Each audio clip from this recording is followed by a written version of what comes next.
This week on Bench Talks with LC, Taming Your Ego.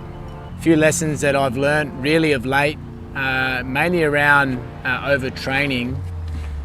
I've got myself caught up in really trying to tick all the boxes in the program and not listening to my body, probably letting my ego get in the way. I'm not going to sit here and say that I can tame my ego yet. I'm still trying to master it. But certainly it's something that I'm learning and gradually learning week in, week out.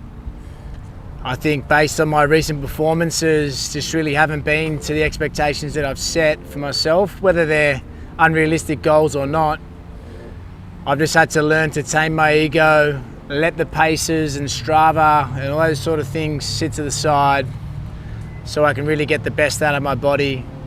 Slowing it up is probably the best idea for now.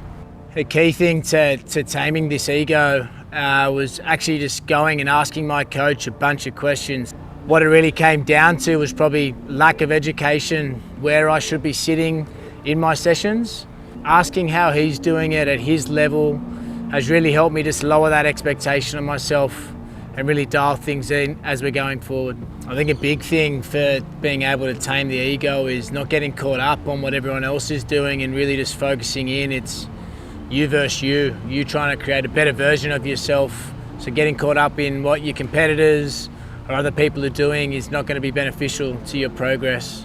Coming to the realization 4 months on in my journey has been a bit surreal, and it's sort of kicking myself that I haven't done this sooner, but glad I'm onto it now and looking forward to seeing the results off the back of this change.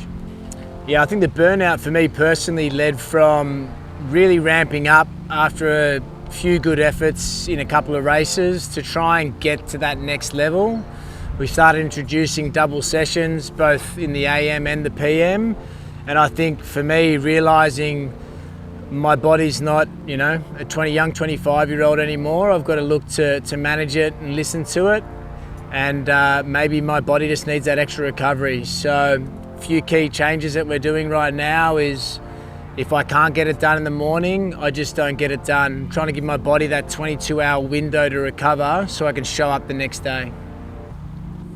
Obviously everyone's different. My experience is going to be very different to your experience.